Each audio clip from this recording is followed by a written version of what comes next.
আন্দোলনকারীদের ওপর গুলি না চালানোর নির্দেশনা ও বৈষম্য বিরোধী ছাত্র আন্দোলনের 6 সমন্বয়কের ডিবি হেফাজত থেকে মুক্তির নির্দেশনা চেয়ে রিটের শুনানি মুলতবি করা হয়েছে। আগামীকাল আবারও শুনানি শেষে আদেশ দেবেন হাইকোর্ট। বিচারপতি মোস্তফা জামান ইসলাম ও বিচারপতি এস.এম. মাসুদ হোসেন দোলনের হাইকোর্ট বেঞ্চ সোমবার প্রাথমিক শুনানি গ্রহণ করেন। সুপ্রিম কোর্টের 2 আইনজীবীর করা রিট আবেদনের পক্ষে সুপ্রিম কোর্টের সিনিয়র আইনজীবী জেড.আই. খান পান্না, অনিক আর হক, সারা হোসেন শুনানি করেন। রাষ্ট্রপক্ষে শুনানি করেন ভারপ্রাপ্ত অ্যাটর্নি জেনারেল এস.এম. মুনির ও অতিরিক্ত অ্যাটর্নি জেনারেল মেহেদী হাসান চৌধুরী।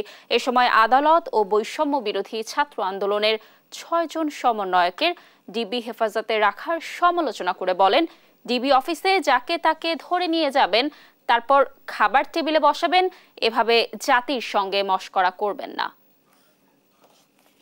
6 জন ছাত্রর ব্যাপারে একটা যে ওনাদেরকে ডিটেনশন, আমরা বলেছি কাউকে ডিটেনশনে নেওয়া হয় নাই, কোনো আদেশ পাস করা হয় নাই, এবং যে ডিটেনশন ফাইল করেছেন উনি ওদের ফ্যামিলির কেউ না।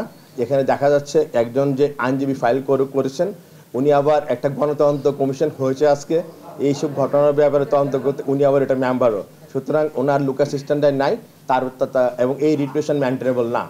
তারপর মাননীয় আদালত আবার আগামীকাল, যদিও আমরা বলেছিলাম মাননীয় অ্যাটর্নি জেনারেল দেশের বাইরে, ওনার জন্য বুধবার পর্যন্ত সময় দেওয়া হোক, কিন্তু কোর্ট বলেছেন আগামীকাল আবার শুনানি হবে, শুনানি অন্তে পরবর্তী আদেশ হবে।